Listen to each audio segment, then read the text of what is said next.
Anderson Burora Eyali akomezeddwa mu kkooti ya Buganda Road mu maaso g'omulamuzi Ronald Kayizi n'aggulwako emisango emirala mukaaga oluvannyuma lw'oludda oluwaabi okukyusa mu mpaaba yaalwo. Emisango emipya kuliko ebigambo ebigambibwa nti yabiteeka ku mukutu gwe ogwa X ebivoola Speaker wa Parliament Anita Among ng'amuyita omutemu atulugunya abantu, awamba abantu, omuli w'enguzi n'ebirala.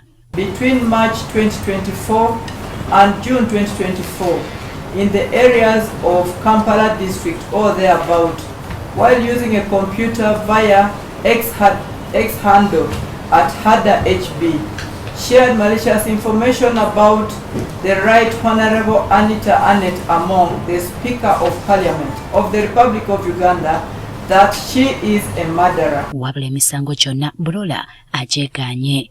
Is that true? That sounds like one of the earlier charges.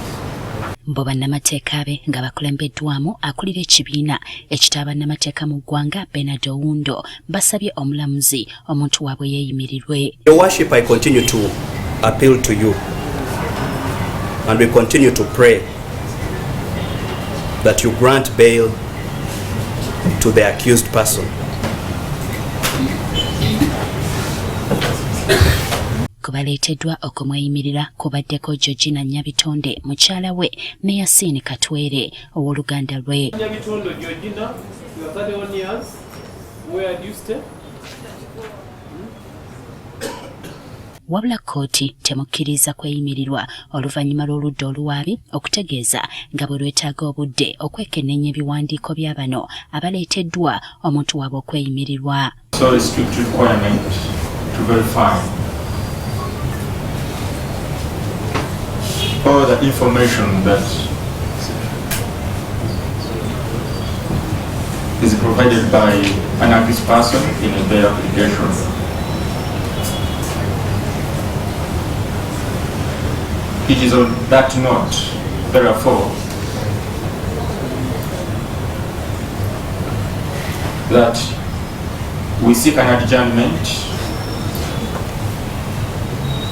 to have all the documents and the information that has been provided to this court in this application verified. Ono kkooti esazeewo n'addizibwayo kwa limanda okutuuka ng'ennaku z'omwezi 19 omwezi guno. I do hereby adjourn this matter to Friday 19th July 2024 at 9 o'clock for the state to reply to the bail application. The court shall deliver the ruling on the same date. Jocelyn Nachibule, Agafeyo, ku Spark TV.